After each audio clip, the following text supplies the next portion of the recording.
Wacha.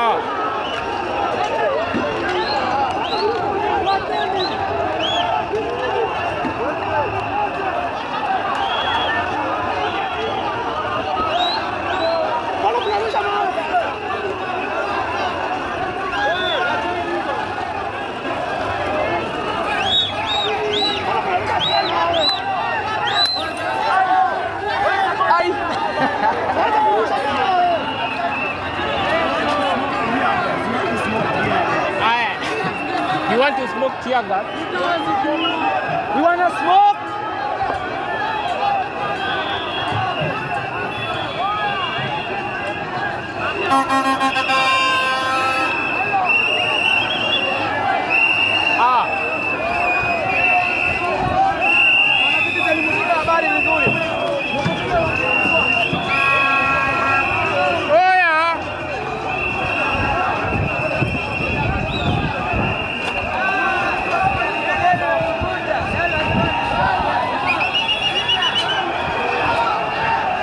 Ni bulanda. Jikinge, jikinge. Jikinge.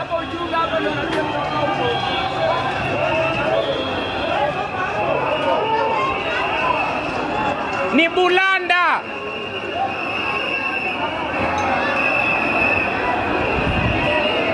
Ni bulanda bana.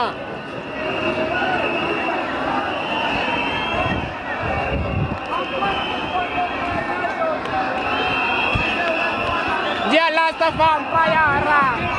Dia lasta vampayara.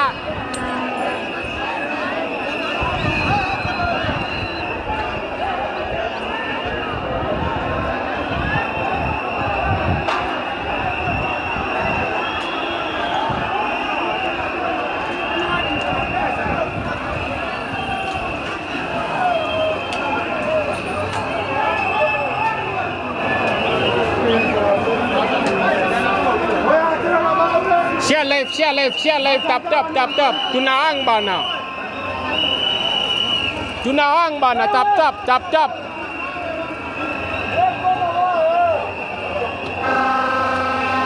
Ni bulanda. We jidanganya ushuti mmoja. Danganya.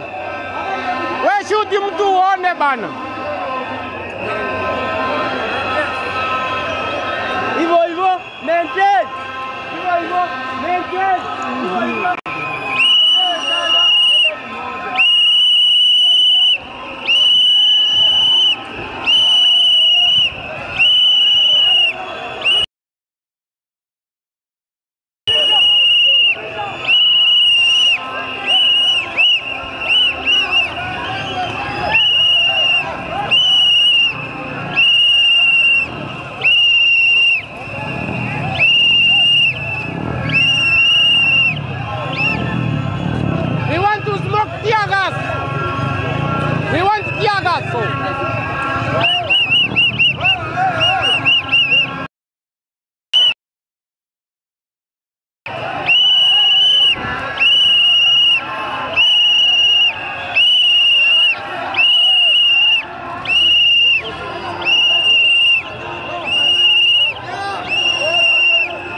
Na akafanya mazungumzo nao katika mtandao wetu. Lakini unaona Ruto hata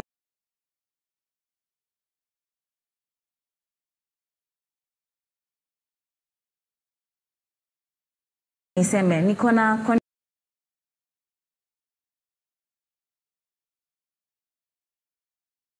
condition inaitwa bipolar.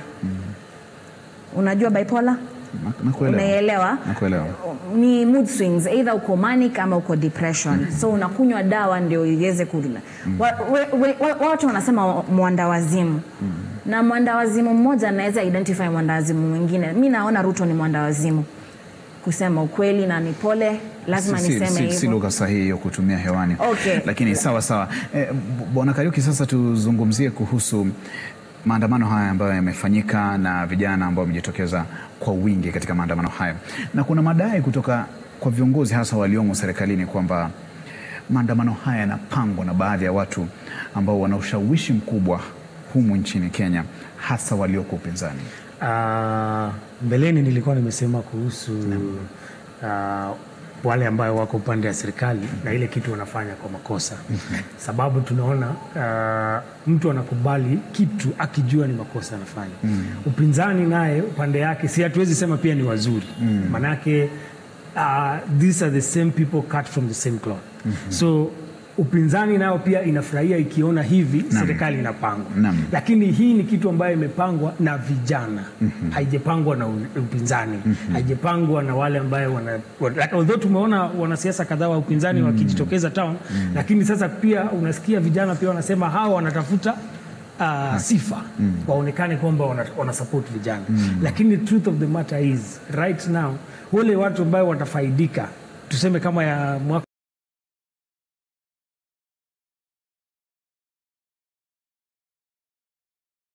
mwaka uliopita 2024, mtu ambaye alifaidika zaidi ni watu wa upinzani. Bwana Raila Odinga na watu wake wa ODM ambao waliweza kutumia hii kama bargaining power kuingia kwa serikali. Ilhali si wao walikuwa wamepanga. Sasa naye tuko na upande mwingine sasa upinzani, wakati upinzani original, acha niite upinzani original, iliingia serikali, kukatoka upinzani mwingine ambaye sasa saa hii pia wanajaribu kutumia momentum ya vijana kueneza sera zao. Na ni makosa sana, sababu saa hii hata sisi kama Wakenya tuko miaka mitatu, tunaelekea miaka mitatu ya serikali. Already tuko na miaka 2 na imebaki, but mood ya country imechange na tushaingia campaign. Maneno ya siasa ikifika 2027 tutadecide nani ataenda akinamuunga mkono. Wambui, imekuwa vigumu sana kutenganisha matukio haya ya maandamano ya vijana pamoja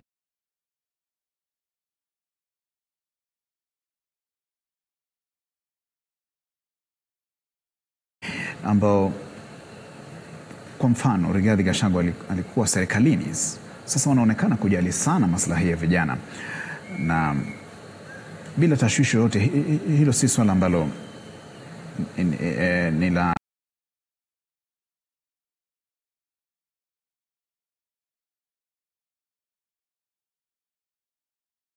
Kariuki. Niseme mimi kama kijana, I'm 24 years old. Naweza sema ningekuwa kama siko hapa ningekuwa maandamano. The reason being things that we are facing as the young people, unemployment, police brutality, hizo zote tuziweke kwa kikapu kimoja, tuseme that's why tuko barabarani, we are demonstrating. So our opposition leaders, they are just using it as an escape route. Na aonekane anawatetea, ndio tukifika pale, remember we are the majority. We are the majority as the young people. So tukifika pale kwa bara tutasema yule alisimama na sisi. Ilhali deep down they are just being seen. Kwa nini hawako katikati ya hawa vijana barabarani? Mbona hawako? Mbona tukifika pale wamekuwa tear gas? Mbona tunaimake kuwa headline kubwa? Kwa sababu we want to seek sympathy. So at some point tunaona wengine ni genuine, lakini most of them they are not genuine. Most of them they are just looking for an escape route yenye watatumia pale 2027. Na niseme hii maandamano si siasa. Haya maandamano si siasa. Tuseme ni tumetokea kucommemorate 25th June last year. Lakini most of the people, most of the politicians, they are using this as an advantage. Wakuje ndio waseme tumekuwa tear gassed, ndio waseme tumefanyiwa nini, ndio 2027 back. Remember the social media, don't forget. Watatoa zile videos waseme mnaona nilikuwa tear gas na nyinyi, mnaona nilifanyiwa hivi na nyinyi. So that is it. Na picha ambazo unaziona ni picha za moja kwa moja kutoka jiji la Nakuru katika kaunti hiyo nambari 32, kaunti ya Nakuru. Makumi ya vijana wanaonekana kuungana katika kile ambacho wanasema ni maandamano ya kuwakumbuka wenzao ambao waliuawa na maafisa wa polisi mwaka jana, maandamano ambayo yalifanyika mwaka jana kutaka mswada wa fedha wa mwaka 2024 uangushwe. Hatimaye Rais William Ruto kauangusha mswada huo baada ya umwagikaji mkubwa wa damu, zaidi ya vijana 60 wakiuawa, wengine wakitekwa nyara na wengine haki zao zikikiukwa pakubwa.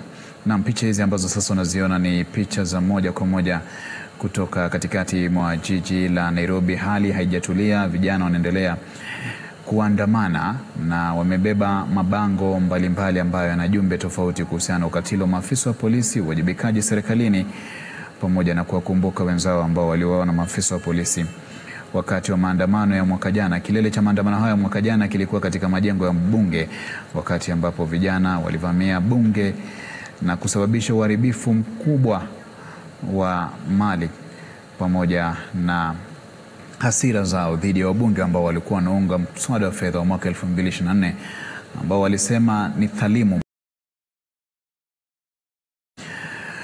wakimtaka aheshimu haki za binadamu na wasikize wa Kenya.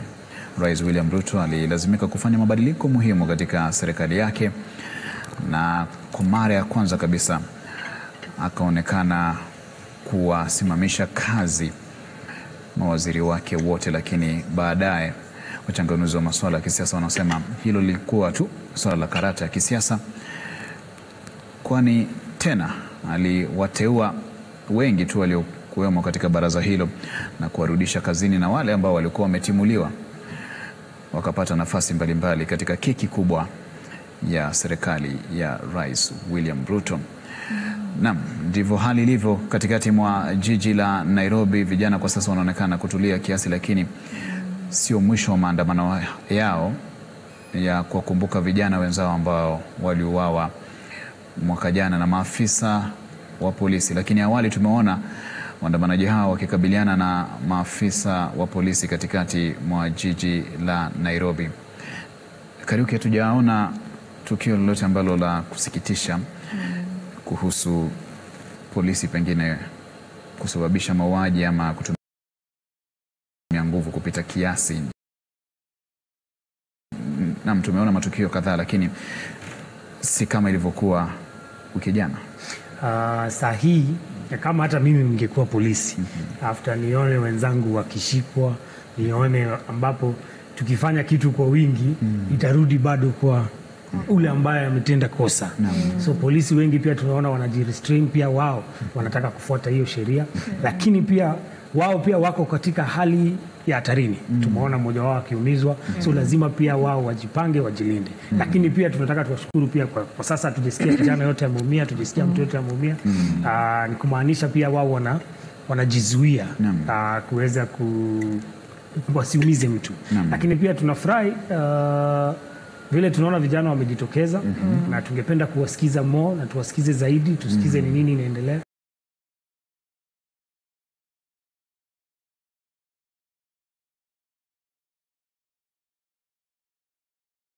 Sana pengine nani anakuwa nani ndiye advisor wa Rais William Ruto na ni nini wanamwambia aswa kulingana na mambo ambayo inaendelea nchini. Manake saa hii anafaa kuwa akielezwa hizi vitu ambazo zinafanyika, maybe kuna communication breakdown. Niruhusu nikukatize.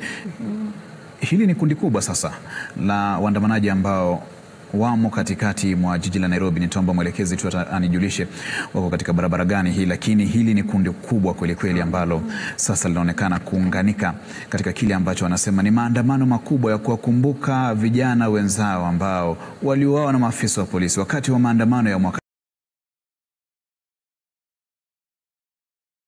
jana. Na vijana hawa